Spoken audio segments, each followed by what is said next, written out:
Hello and welcome to today's presentation, Creating an Emergency Digital Access Plan.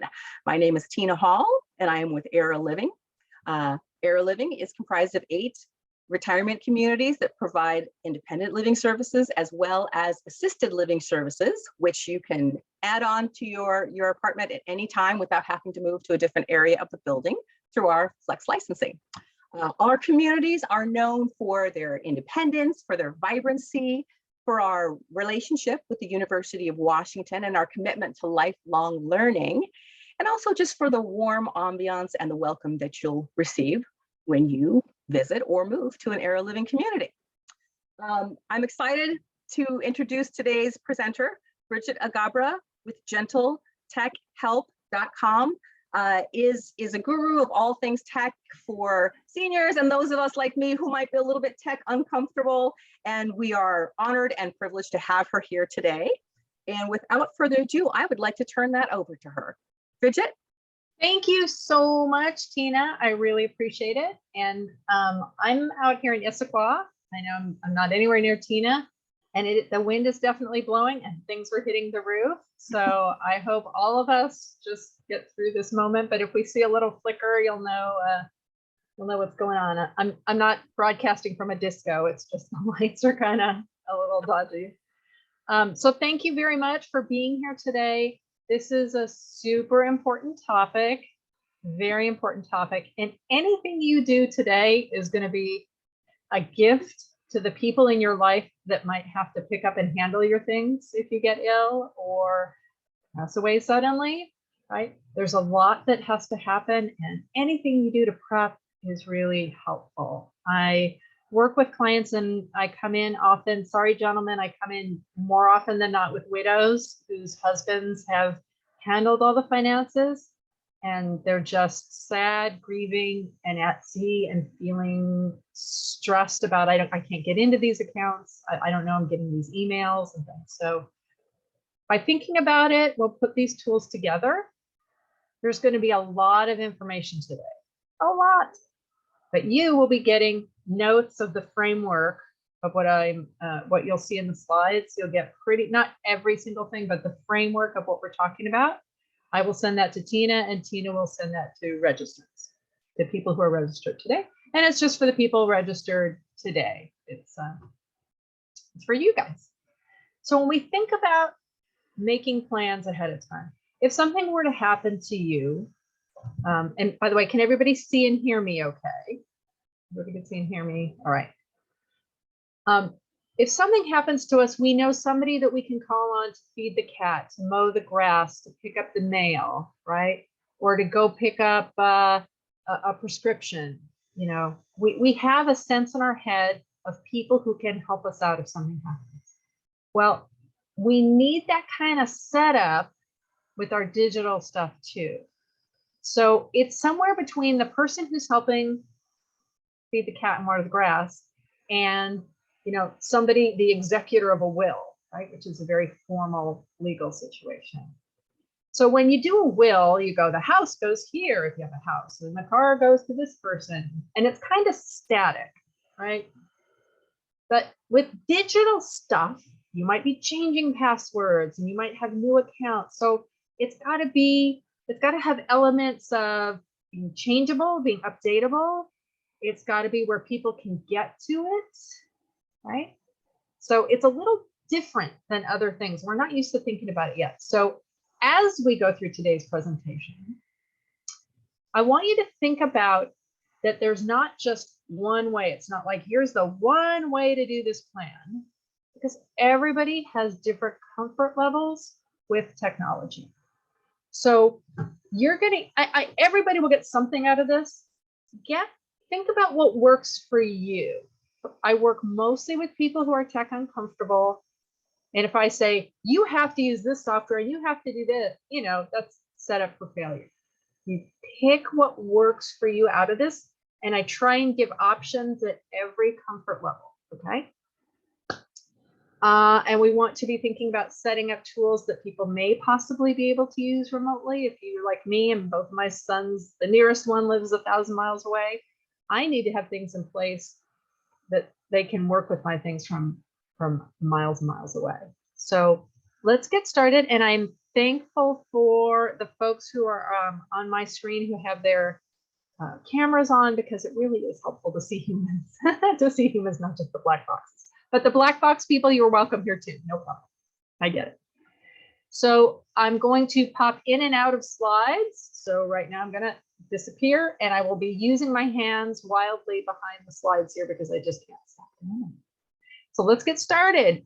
When we think about this, it's this complex balance between absolute security of all of our stuff and us being able to accessibly get to it and use it every day.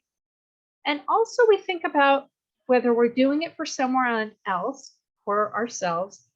People have private things, private writing, pictures, emails. People have private things that they may want to keep private. So sometimes it isn't the best approach to just go share all your passwords with me right now, right?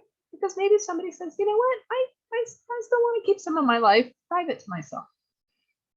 Similarly, when we think about security and accessibility, what that means is my place would be a lot safer, I assume, if it looked like Fort Knox. If instead of a window up front, if I had concrete blocks in that instead of glass, and if I had, 12 padlocks on my door instead of one key lock. Right? But I don't want to go through 12 padlocks every time I go in and out of my front door. So we have a balance between what kind of risk and accessibility. I have one, I actually have 2 locks at my door.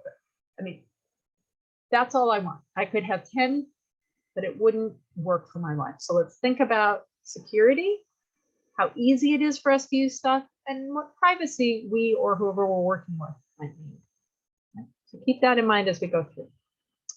All right, so making your plan. It's really clear and it's really demanding. I don't know if you guys have heard about Marie Kondo. She's the person who does decluttering. And when she comes into your house, she takes every bit of clothing and dumps it in the middle of the floor, and then you have to go through all of it. Well, this is slightly less demanding than that, but it's still a lot of work. Okay? And there's 3 steps. First step, you've got to gather your digital assets. I'll explain what that means. Digital assets, in my definition of digital assets, is anything that's on a computer, that's on a camera chip, anything you have to log into an online account, anything that's kind of computery, that you use with a screen. And nobody knows more than you what kind of digital asset it's not. So there's the stuff that would be really easy for people. Let's say if somebody had to walk into your life tomorrow, maybe when I say family member, I am also very aware that people don't have family members, either that they trust or are close enough, or they just don't have family members. So I use the word family members because the word agents sounds to me, I don't know, too much like the movie The Matrix or something, but your legal agents. So I'm going to use family, but I'm going to acknowledge that it may not be a family. So let's say you bank at B of A and you have Comcast, right? Somebody coming into your life and you're stepping into your life and working on things for you, they might be able to figure out you're with Comcast and with B of A and kind of work on those. But nobody really knows that you had all your photos up in Flickr from the late 1990s, or you had something here, or you have an old AOL account in addition to your Gmail account. Right? So the gather time takes a lot of steps because you know better than anyone, even the stuff that you don't use anymore. So gathering your digital assets, securing them, and we'll talk a bit about that. Securing them in the cloud is an option, or securing them locally, and I'll talk more about that later, including what the heck is the cloud, right? It has nothing to do with clouds. No violins, no harps, no clouds. Third step is notify the agents, notify the people that are going to deal with it. Whatever your particular plan is that you come up with, whatever works for you, somebody has to know about it. That's the easiest step. Honestly, when we get there, you're like, woohoo, balloons, ice cream, confetti, champagne. We get to that part. So let's get going. The first step is the biggest one and takes the most time. It is gathering. And out of this whole presentation, the next slide is the most important slide that you're going to see. If you do nothing else, if you punt everything else down the road and go, I don't want to do everything else, do what's on the next slide. Here it is. It has a big star on it. So, this is the most important slide. So as you're gathering, in the gather phase, when you're gathering things up, you're going to gather for your online accounts. There's going to be a lot of slides on gather. We're going to start with gather the passwords, gather the usernames. Oftentimes the username for an online account is your email. That could be something different. Password, username, and in red letters, the security question. You would be, maybe you wouldn't be shocked at how many times I'm sitting with a widow and we're trying to remember the husband's best friend in college. Was it William? Was it, oh, it was Eddie, or was that high school? Or was it Edward or Eddie, right? You're trying to figure out the answers to which cat was listed in the security questions. So if on your account you have put down security questions, put those right next to the password and the username, because if somebody needs them, they're going to sit there and go, who was the best friend? What city did the parents meet at? Where did grandma, grandpa meet? So passwords, usernames, and security questions. For what? On this page are the most important things. So let's start from the top. All the email accounts, especially something that I call the password resolution email. And what is that? You might just call it your primary email, or maybe you call it your junk email. It's the email. If you were to go to a website, you go to Netflix, let's say your relative has to go to Netflix to cancel the account or change the credit card or put it on pause because you're going to be in the hospital for 6 months. No point in paying for it, right? And they don't have the password. They're going to click the thing, forgot my password, and the company will send an email to allow you to redo a password. You want your people to be able to get into that email. So the email that you think is tied to most of your accounts, so that if somebody needed to click forgot my password, this is where they would get the email that allows them to make a new password. If you can put a circle around this, make sure that you always have the password updated, because people can do a lot of things. Even if they don't have the correct password, if they can get an email with the ability to change the password. I'm just saying you're doing for the people in your family, not for hackers down the street, right? This is for your family. Okay, the next most important thing you have together and have together is information for your Apple, Google, and Microsoft accounts. Now, what does that mean? Each of these three companies winds up touching our lives in a whole lot of ways these days. So if you have a Mac, if you have an iPhone, an iPad, you have what's called an Apple ID. And that Apple ID is a password, usually it's an email address and a username, right? And you also have a little PIN to put in your phone to open it up, a little 4-digit code to open your Mac computer, right?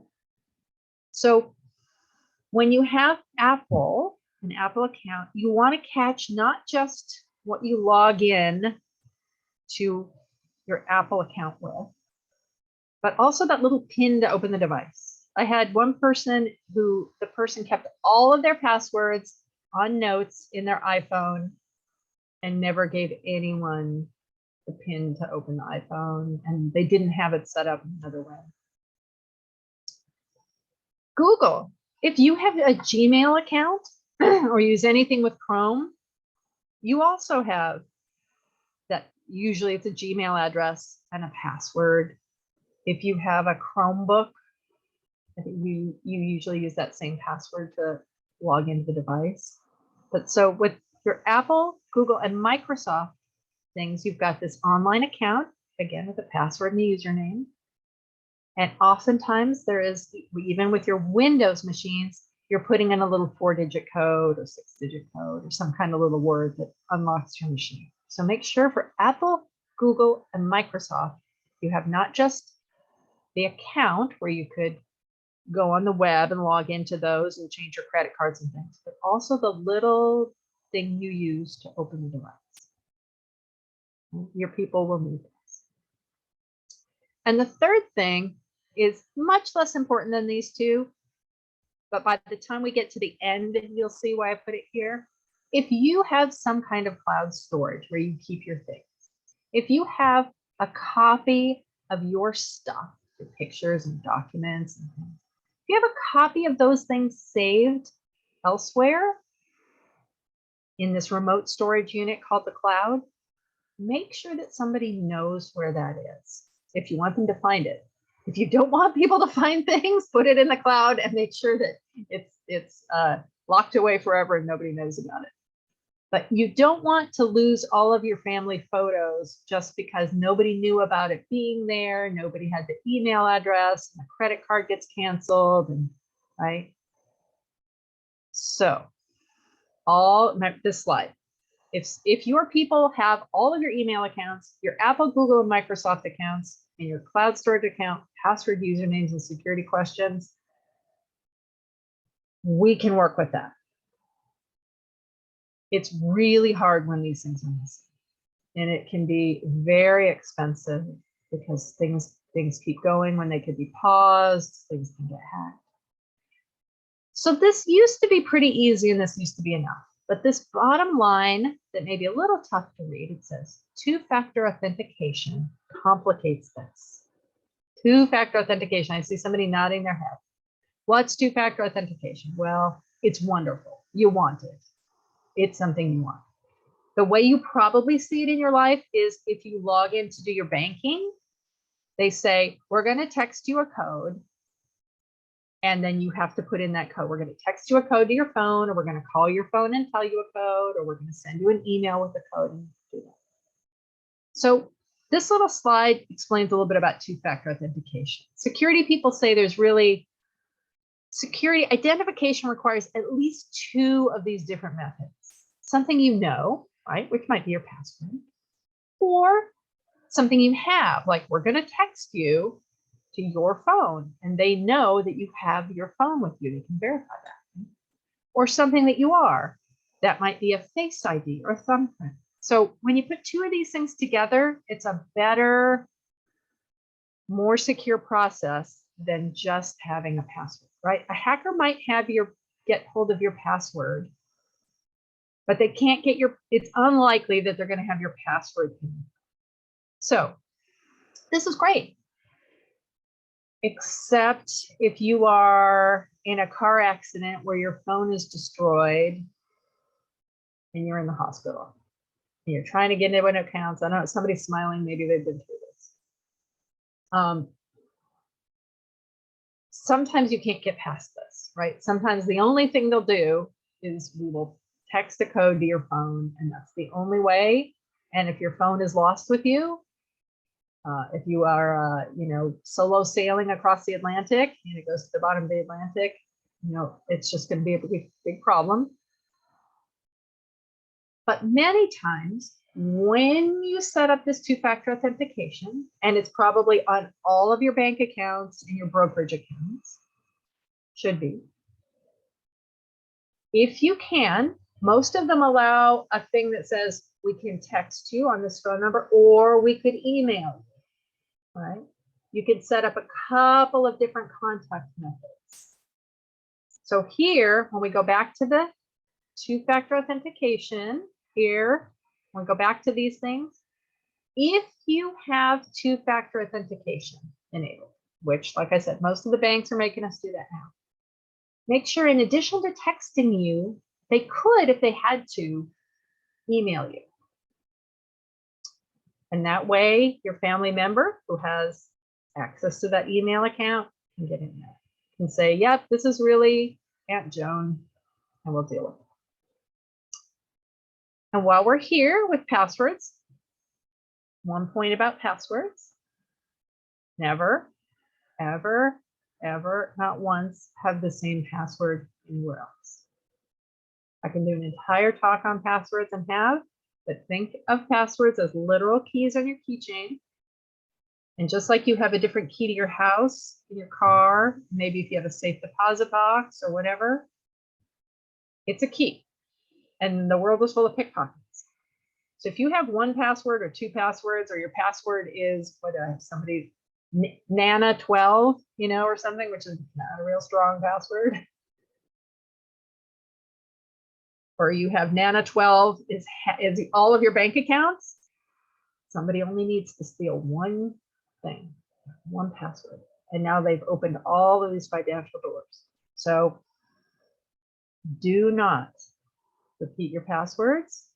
We will talk later about some ways you can store your passwords and work with passwords. That's a big security. Okay. So let's continue with gathering. And I see there might be some questions. Let me check if they can wait. How can I make the presentation to the full screen? Let me see if I can spotlight for everyone. I think we may have gotten that one taken Okay. care of. All Is right. that, Chris, can you give me a thumbs up if we got that taken care of for you? Hopefully it's bigger now, and I see fewer. I just see Stuart, Joanne, Sandra, and Lynn. You will represent the entire team. Can I define password resolution email again? Okay. The password resolution email is the one that you've used most in your life when you sign up for an account, like when you sign up for something. And if you sign up for an online account and you go back to it and you've forgotten your password and you click forgot my password, and they say, we'll send you an email to reset your password. Whatever that email that you used when you set up that account. And usually people have either two situations. A lot of people just have one email. Oh, it's always going to be my Gmail account. Or some people say, whenever I sign up for anything, I put it onto this different Hotmail account, and that's only for companies, and I don't use that for any of my friends. So all of my password stuff would go to that Hotmail account. So you just need to be clear where your password, I need to change my password. Okay, so let's keep on gathering. Let's keep on gathering. So after you get all the passwords for those things on that page, here's some other things to think about. Again, passwords, usernames, and security questions if they're online accounts. Your life insurance company, your mortgage company, your home insurance, auto registration, auto loan, auto insurance. Maybe you were involved in a car accident and you need someone to start engaging with the insurance company fast. Obviously, your banking, your brokerage, and your credit cards. All of the things, I put PayPal, but there's all kinds of things now. It's PayPal and Zelly goes through our banks, PayPal, and oh my gosh, there's so many of these things. I don't know, there's another one that people use. So all of these alternate payment methods. Joanne, you're muted, but I know you knew what it was. Something. You can unmute. Venmo. Yes. All of these things with these kind of crazy names. PayPal, Venmo. I'm sure there's other ones that sound like Marx Brothers, like those things.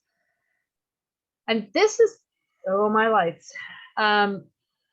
Social Security and Medicare now, it's important that you write down that you have not just the Social Security and Medicare numbers, but now Social Security and Medicare, as I'm sure you've seen, you have to log in to do everything with those things. To do anything, you have to kind of log into your Medicare account or your Social Security account online. So make sure that you have not just a Social Security number, but how you log into, I forget what the actual address is for Social Security.gov or something, right? Have that information too, the numbers and the account logins. And you might as well toss in, you have your driver's license in case that's needed for something. Maybe your health insurance company might need it. You might as well toss in your passport and TSA numbers because you're going to gather these for you too. You know, your family doesn't need them. But, you know, if you're going to put everything together, put everything together. Do it all at once. Then we step into some other areas. We know how, like through the pandemic, now we know how much of the medical stuff goes through online. We're doing online prescriptions and doctor appointments, and you know, to get your test results, you're logging into the portal and you're logging in here and you're logging in there, and you know, you wind up with this bucket of health accounts and passwords. You probably need to log in for your health insurance. You might need to print your documents every once in a while, print your new card if they don't send it to you. Also with car insurance, sometimes you need to go in and print the document.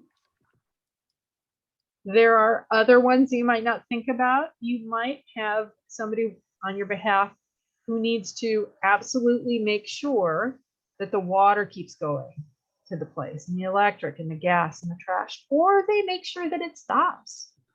If usually you want your water and electric and stuff to stay on, but something like your several $100 a month cable TV subscription can be paused if you're going to be in a rehab facility, you know, for 4 months while an ankle heals or after some surgery. Right? You want to also capture, you know, if you have a good to go pass, an adventure pass, you want your cell phone provider and the payment information. Get all this together. It's just so much easier. Then we could step into some stuff that's a little less important, but still the deal is someone's going to have to deal with this. Someone's going to have to do all of this. So the more information you can give them, the better. We have things like HBO, Netflix, Hulu, all of those things. You know how all of those things just jump right up and resubscribe? Well, maybe you want somebody to be able to cancel those. Magazines, newspaper, annual subscriptions to the arts. Sometimes it can be a big surprise if those things re-up and nobody knew that there was a subscription to the ballet that was going to come in, right, and charge to that particular credit card. Social media, even if you're not a big user of social media, the goal is to allow it to all be kind of closed up, right? If you pass away and your stuff is open, it's not going to hurt you any, right? But you don't want somebody to ever be able to kind of hack into your accounts and use your name or go through your stuff, right? So you want the tools for your people to be able to close things down. Facebook has memorialization settings. Google has settings inside its settings where just very recently they put these in.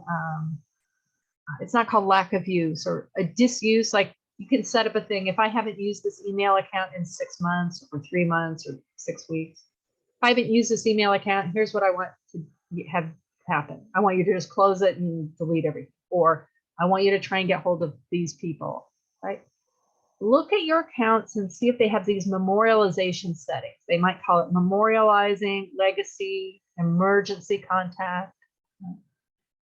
And sometimes you don't remember, we have gone through now a couple generations of social media. There were things like MySpace back in the day, and Snapchat isn't used quite so often anymore. Try and remember these things. You can you yourself get your photos off of them and close them up, but if not, just make sure the passwords are around for people. Then we've got a whole bunch of miscellaneous stuff that you're just going to have to think of. You know, if you have a website, if you have a hosting personal website, or some remote work credentials because you do remote work, ARP or other renewing memberships, Amazon Prime, Costco, retail stores, just kind of everything that you use a screen to interact with that you can think of. Try and get that all together in this gather phase. And yet there's more. Now we're gathering things that aren't online accounts. I said somebody raised their eyebrows like, oh my God, no, not more. All right. So here are other things that you're going to be gathering that don't necessarily have passwords and security questions.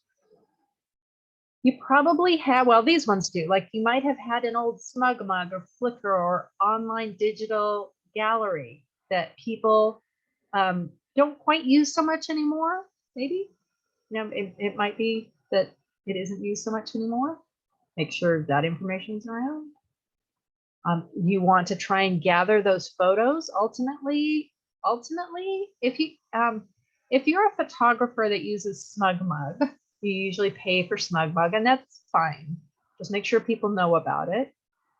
But if you're gathering, you want to make sure that your photos are kind of gathered in one spot or two spots and people know how to get to them. You might have other things you want to save. Photos that came with text messages and email attachments. And the more you think about now, the better. I had one woman whose husband passed away and we were going through all of their joint digital stuff. And she said, somebody sent me a video from his last birthday party. He was very old and it was this really festive thing. And somebody took a little video of it and sent her this link to the video. And she goes, I said, well, where is it? She goes, well, it's just in this email. And I'm not even sure where the email is. So we had to hunt down that email, go to the link, go to the site that was hosting this video and capture it and save it into her world. So if you have things that have come into your life through text messages, through other things, through things you've downloaded, you want to make sure that you are thinking about how those are gathered together and how you're going to do it. And more photos and documents. Now we're talking about actual physical items. And this you can kind of delegate to other family members, maybe to get some help. Right? I like to encourage people, wherever you already have your photos, maybe you have a drawer, maybe you have a couple of plastic bins, in the vicinity of where you have your paper photos, and I'm sure many of us have inherited paper photos at this point, lots of paper photos with nothing written on the back. Who are these people? What country are they in, right? Look at the interesting clothes they're wearing. In the same general vicinity that you have those important photos that you would kind of grab if there was a fire, dump all your little flash drives and your little external hard drives, or if you have a physical camera that you don't use anymore and it might have a little chip in it. Or the other day I found some rolls of film, some undeveloped rolls of film, and I thought, oh my gosh, these are going to be pictures this has to be from my mother's house. I bet these could be. And it was not, it was an ex-spouse before he even met me. I was sorely disappointed, but put all of this stuff together, especially all these little chips and thumb drives. This is a little thumb drive. These things are not real robust storage sources, right? The new ones are, the older ones. So I like to say, have a bin, have a box, have a drawer. You put your chips, your old cameras, your floppy drives, your CDs that have pictures burned on them. Maybe you have an external hard drive. It looks like, you know, a big black box. You have extra pictures on it.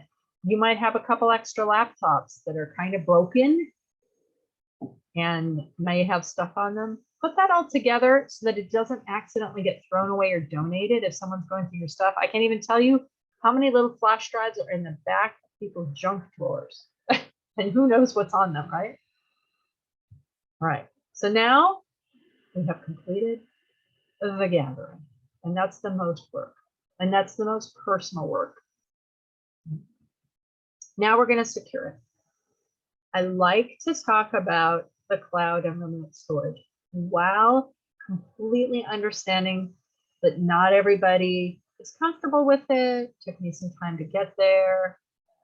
And I tend to have things both locally, meaning on my computer, hard drive, and copies of it in Microsoft OneDrive because I'm part of that world. And my iPhone photos are also saved on iCloud. So if my apartment were to, you know, be washed away or burned up or any other awful thing that I don't imagine, my photos and my writing and my documents in this presentation are all copied in this remote storage unit based on other hardware owned by, it's going to be owned by Google, Amazon, Microsoft, the same ones that your bank is on. Right? Your bank uses those same storage things. I like that. I know that some people aren't comfortable with that. And it's also a bit of a tech jump to do that. So you can, if you're somebody who feels more comfortable, get all that stuff together and put it on. Information needs to be in two places. I guess if you really wanted to, you could print everything and put it in a locked file cabinet. I would never, ever encourage that. You could put it on a brand new external hard drive, so it's separate from your computer, but it still would be burned or washed away if it was a disaster. But whatever you choose, you want to secure your stuff somehow in more than one place, because your computer can break. And if your computer breaks and everything is there, then it's just gone, and it's really possible to lose everything forever. So here we go. Let's talk about security. I'm going to first talk about securing your passwords. Now, securing your passwords has really some different levels to it. And here's where we think about that first slide. Keep it front of mind. Having a password vault software, I use LastPass, but there's lots of ones that are fine. I would not encourage you, if you already have one, I don't encourage you to change into LastPass. I don't put it above other ones. It's just the one that I talk about most, that I'm most familiar with, and I'll give you something in its favor. Having software that saves, having independent software, software vault software, OnePass, LastPass, there's a million of them and they all seem to have the word pass in it. Also, I think McAfee has versions, and there's different versions. That's great, and they're very secure. And remember, if the power goes out, I will send notes. You'll get the rest of it. And Tina, if you keep it open, if I blank out, if everybody could hang out, you know, for 5 minutes, because I'm just noticing the light flickering a lot more. Just give me 5 minutes of trying to log back in, okay? Okay. I'll try and get back in. After 5 minutes, just have myself. All right, here we go. Back to storing your passwords. Most secure, most techy, easiest for someone to, if you have remote family like I do, easiest ones for them to access is if you have like a password vault software. And it is the most complex. You have to download the software. You have to make sure that you learn the software. It has to be updated once in a while. Sometimes it closes and you have to restart it. You have to be comfortable with new software and using software ongoing to do this. What's great about it, and they have all kinds of different ways that things are done. You can add, instead of just having passwords and things, you can also add notes to it, you know, like your trusted traveler number and your things. What I like about LastPass, and it's not, I like this way they particularly do this. And again, I don't sell LastPass, and don't move to it if you're not comfortable with software or if you already have something that works for you. Here's what I like about LastPass. All of them have a way that you can give somebody else emergency access to your account. Sometimes you set up a code number and you give that person a code number that they hold on to. It's usable once. Or sometimes it's like a QR code that you text them. It's usable once. Here's what I like about LastPass that works for my family. It works for a lot of households. And I know I have 15 minutes and a bit more to come. So I set up, it's saving all my passwords, it's saving all my information. Then I set up an emergency access within the LastPass world. Now I'm going to get to 2 other ways that you can save your passwords. So just know this isn't, I know this isn't for everyone. I put them in, I say this son with this email address and this son with this email address are people that I want to have emergency access. It sends them an email. It says, do you want to be in emergency access? They say yes. And they have to just download the free version of LastPass. They don't ever have to use it. They just have to have the software. So here's the part that's very interesting about LastPass. It asks me now, how much buffer time do you want there to be? So if I'm in a car accident, and my kids know I'm in a car accident, they log into this LastPass and say, I want access to my mom's account. I have previously set up a waiting time. Might be instantly, or it might be up to several days. And for several days, LastPass will try and get hold of me saying, is it okay that we give permission? You know, this person, you've already told us this person's okay. But for whatever period of time, for 5 days, we're going to try and get hold of you. We're not going to give them access right now. So I do have some clients that have complex family situations. They have adult children with substance abuse issues, and they're worried about identity. This is that privacy thing, but they know that that's the person who's going to be in charge of everything. Okay? So what I like about LastPass, again, all of them have something different, is that you set up that person, they have to accept, and you put how long the waiting period is, which I like. It means if I don't answer my mail for 5 days or 3 days or 1 day, whatever I said, they're going to give them access. And so they can get right in and see all my notes, all my passwords, everything. I like that. Some of the other accounts, they just let them get in once as an emergency. So again, if you don't enjoy tech and software, having LastPass or OnePass or all these other things can be more hassle. So let's take a step down. And I also, I work with many, many people who are just having problems with passwords without even thinking about having a family member step in. They just need help themselves dealing with passwords. So we've got, on the highest level of complexity is the password vault software. Second thing is using your browser or your device to remember the password. And a lot of times this happens when people don't even know it's happening. So sometimes I'll work with people and they go, oh, I don't have to put in the password. I don't know. I just go to the website and it just goes in.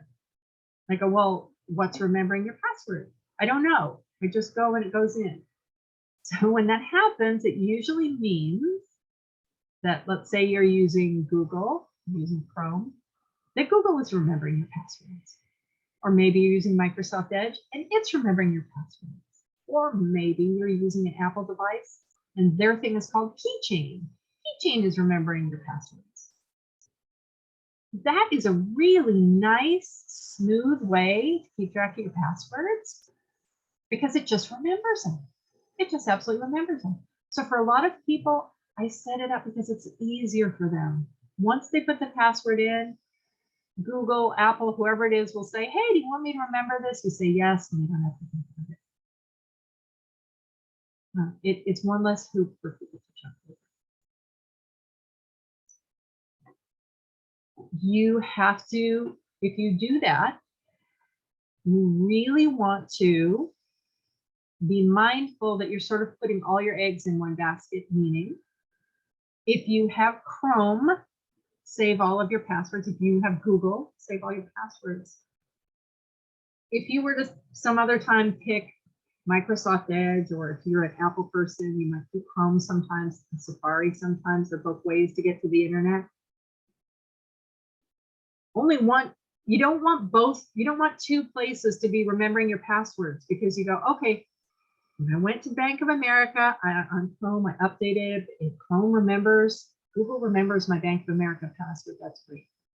But let's say the next time you go to B of A, you're using some other one.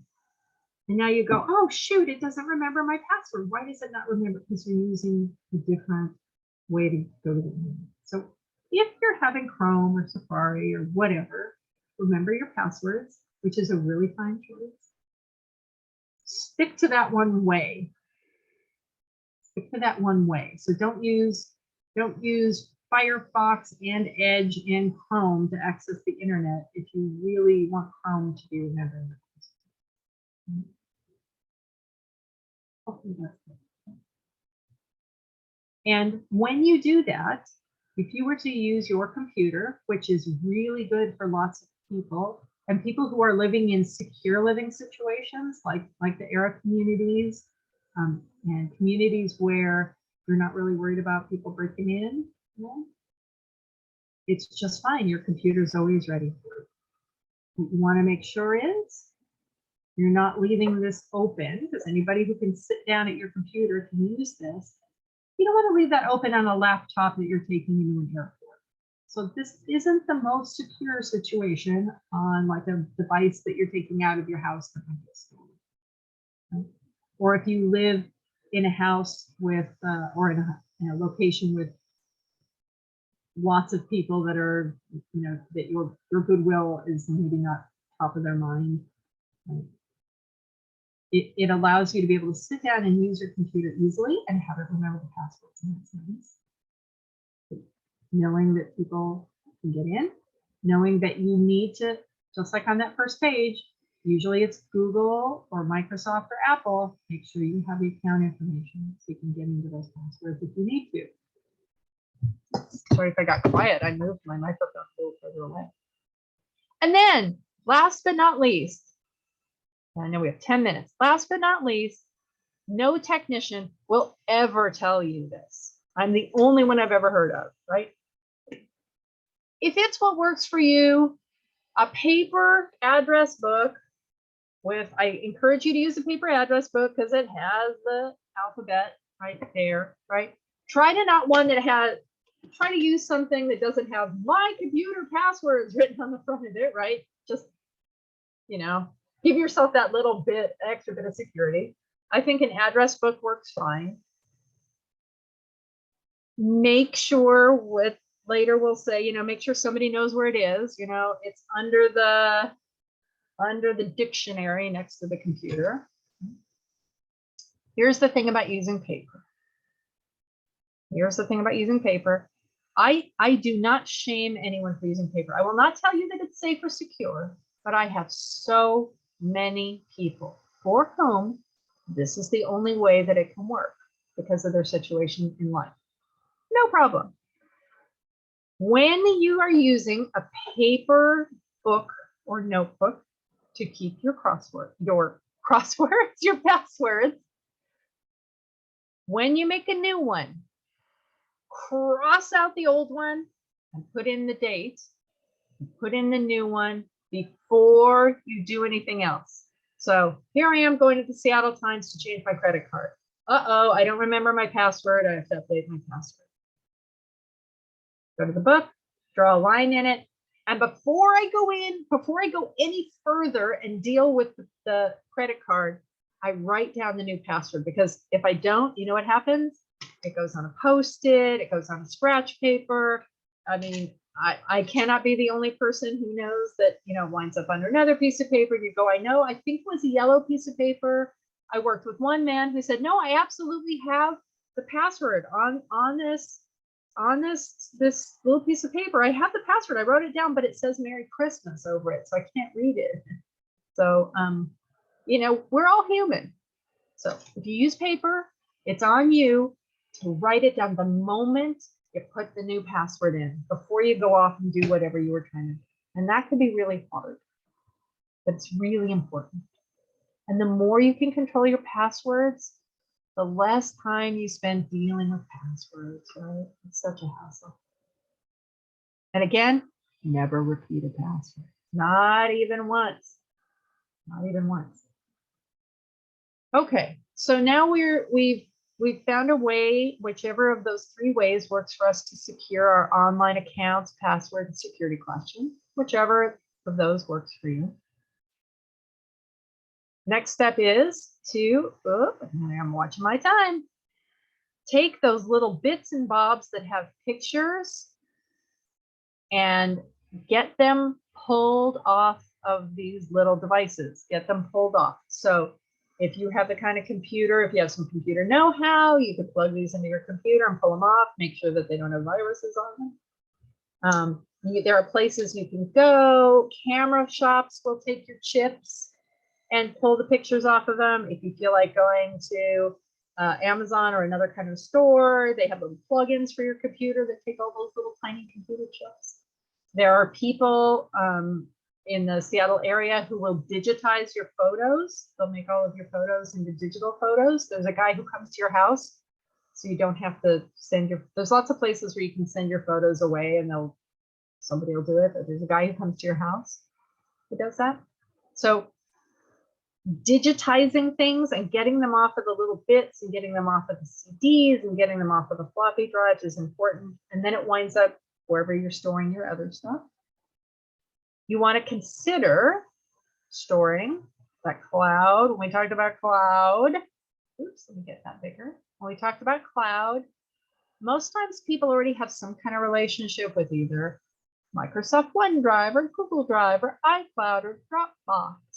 And it's out of our scope to talk about sort of how to hook that up to your computer or which one works best for you. But the key is, if you want to have some stuff in the cloud, picking one of these based on what else you use in your life is good. And then you want to make sure that in future, the pictures you take from your phone just automatically copy up there too. Or the stuff from your computer is automatically copied up there too. So a lot of times you can do this once and then you don't have to think about it again. The stuff just automatically updated. And isn't that lovely? If you don't want, if you're not comfortable with cloud storage, which is really okay, I get that. Lots of people are not. You can also just take all of this stuff, all these pictures and everything, and get it on an external hard drive, which is just the remembering part of a computer. So your computer has a remembering part in it, and you can just get an extra remembering part. I wish I had an extra remembering part for something next to my brain, but extra remembering part. You want a newer one. If you have an older one, the older ones have moving parts inside. They go, it's almost like a little tiny record player. The new ones don't have that. It's just all chips, and they're called SSD, solid state drive. And they are much more secure and much longer lasting. So if you're going to get one that's SSD. And if you have an older one, if you're like, well, I have the one from when Bill worked for Microsoft back in the 80s, don't count on that baby to stay around much longer. You want to get your stuff onto safe, secure sources. Then the last one, I told you we would have like ice cream, balloons, champagne when we get here. Notify. Easy peasy. When you do this work, make sure if you have one of those online software vaults that I talked about, make sure that somebody has whatever kind of system they have for people to get into that, right? Or clearly make sure that your family knows it is the flowery colored address book under the dictionary next to my computer. Okay. Now, if that's the case, if it's in your house, nobody can get to it unless somebody can get in your house, right? If you're living in a community, that's going to be probably a little bit easier than if you're living in a house alone. But that wouldn't work well for me, given that my kids are so many thousands of miles away. So I have to have it set up so they can get in remotely. And then you want to, if you have if you have a lot of your legal documents at your lawyer's office, you can, put the stand and stick it with that stuff because it's so safe.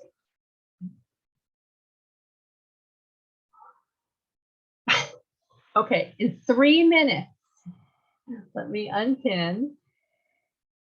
There is a free version of LastPass. Okay, let me run through these questions. Then what's a TSA number? TSA number, actually, let me change my view here so I can see. All right, TSA is the trusted traveler number.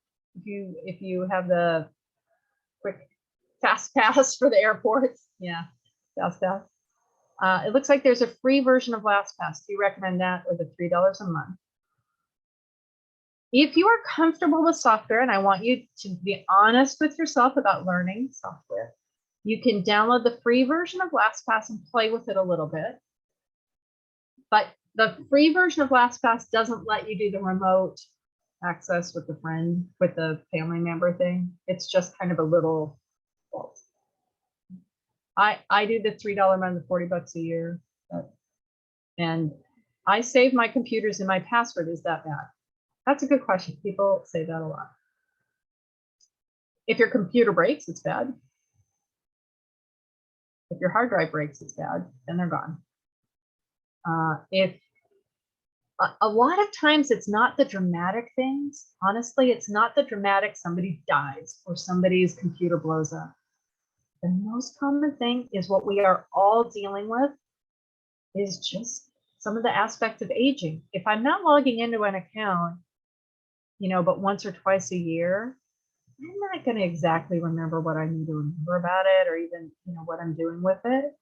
And people have small strokes. People wake up in the morning and they don't know the 4 digits to get into their phone.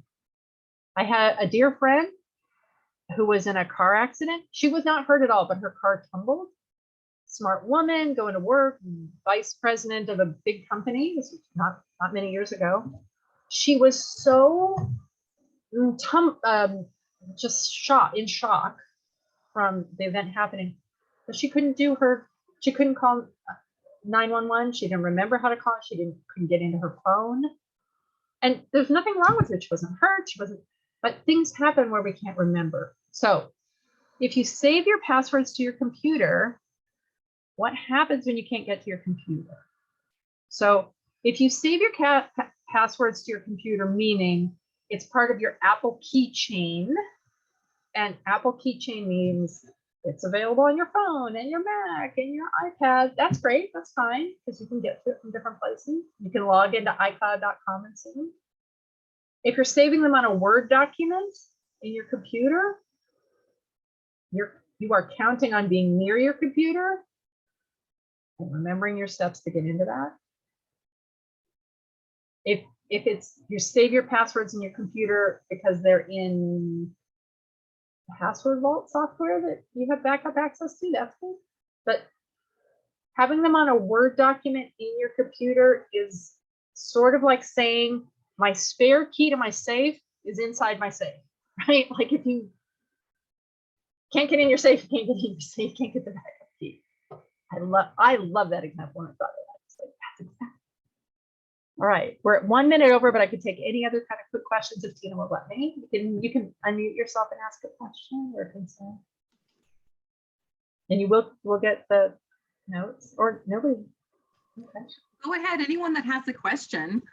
This is a great time. Well, we've got Bridget with us to ask that question. Go ahead. I want to ask Alan a question because I see he's unmuted. So Alan, you must ask. Well, it's your, when I sold computers 100 years ago, we always said it's not if your hard drive is going to crash, it's when. And if you are able to ditch the spinning disk, the buzz, buzz, buzz, and get a chip-based storage, do it. And your computer will boot up much faster. Yeah, but the SSD. Yes. Just when you're choosing to buy something new, or if your old thing, if you can hear it going, grr, grr, grr, grr, grr, it's literally got this little arm and they only last that long. And if they break, they can break catastrophically. And I have a drive that had a bunch of my life on it from many, many years ago. And I tripped on the cord, it was plugged in and it hit the ground and shattered. And at that time, it was many, many years ago. It doesn't take long for them to become a boat anchor, as we called them. Boat anchor, I love that phrase.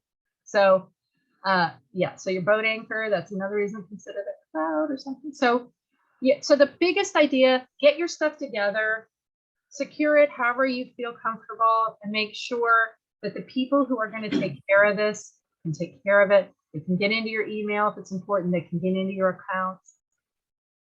It's just a little gift you're giving to them because somebody is going to sit there. And I have this tiny story of, you know, sometimes people will have a neighbor come help, and I won't tell the whole story, but there was a neighbor who was asked to help their neighbor, and there was stuff on the computer that this widow never would have wanted a neighbor to see. Shocked, you know, particular kind of pornography that was super shocking. And then also in the paperwork, it turned out that there was a son that the deceased had never told his wife about that was getting one of the big retirement accounts. And the woman went and burned some of his stuff in the front yard afterwards, as the neighbors noticed. But you know, you don't want just somebody, the Boy Scout, coming in and going through your stuff, because they're going to know what your stuff is, or your neighbor.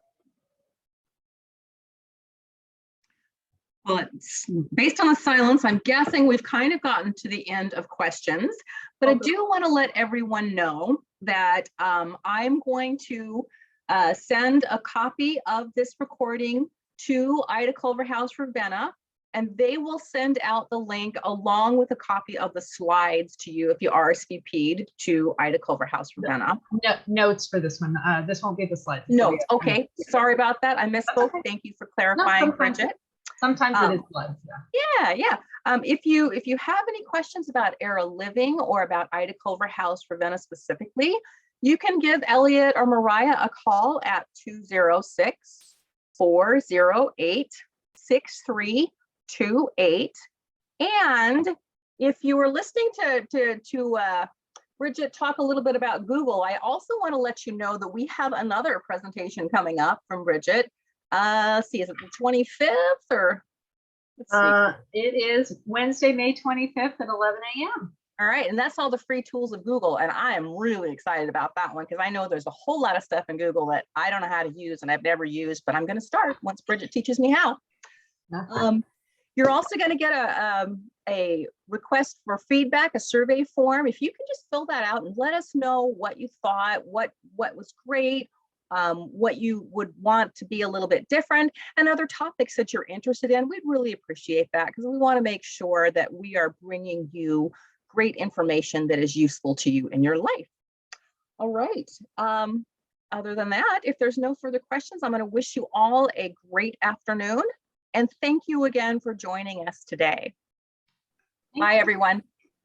Thanks, Alan, for Boat Anchor.